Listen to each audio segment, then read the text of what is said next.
தன் எல்லையை காத்திட எந்த எல்லைக்கும் போகக்கூடிய இந்திய மாவீரனின் கதை போரஸ் தினமும் இரவு 8 மணிக்கு காண தவறாதீர்கள். உங்கள் தந்தி ஒன் தொலைக்காட்சியில்.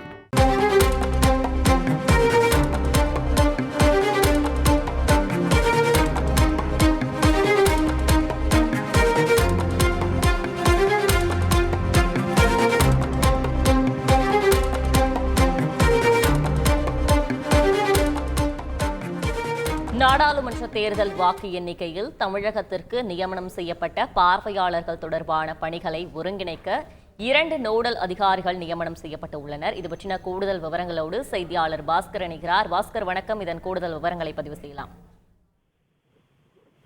ஏற்கனவே எலெக்ஷன் அப்சர்வர்ஸ் அடிப்படையில் வாக்கு எண்ணிக்கைக்கான பார்வையாளர்களுக்கு 2 பேர் நியமனம் செய்யப்பட்டிருக்கிறார்கள். அவர்களை ஒருங்கிணைக்க, அதாவது வாக்கு எண்ணிக்கைக்கான பணிகளை ஒருங்கிணைப்பதற்குள்ளான நுகர்வு ஆபீசர்கள் நியமனம் செய்யப்பட்டிருக்கிறார்கள். எலெக்ஷன் கமிஷன் கூடுதல் தலைமை தேர்தல் அதிகாரி அலுவலராக இருக்கக்கூடிய ஆலி ஜோசப் அவர்களும் பொதுத்துறை செயலாளர் இருக்கக்கூடிய நந்தகுமார் ஐஏஎஸ் அவர்களும் நோடல் அதிகாரிகளாக செயல்படுவார்கள்.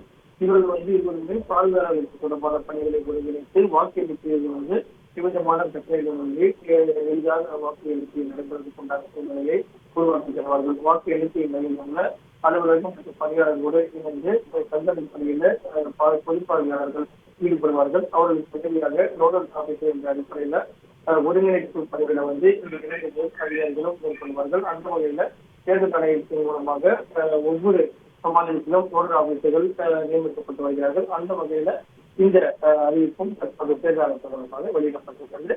சென்னையில் இருக்கக்கூடிய 3 வழக்கினை சேர்ந்த மற்றும் சென்னை ஆகிய வாக்கு எண்ணிக்கை மையங்களுக்கும் 6 பொதுப்பார்வையாளர்கள் ஒரு நாடாளுமன்ற தொகுதிக்கு அடிப்படையில பொதுப்பார்வையாளர்களும் ஏற்கனவே நியமனம் செய்யப்பட்டுள்ளார்கள். விவரங்களுக்கு நன்றி பாஸ்கர். தன் எல்லையை காத்திட எந்த எல்லைக்கும் போகக்கூடிய இந்திய மாவீரனின் கதை போரஸ் தினமும் இரவு 8 மணிக்கு காண தவறாதீர்கள். உங்கள் தந்தி ஒன் தொலைக்காட்சியில்.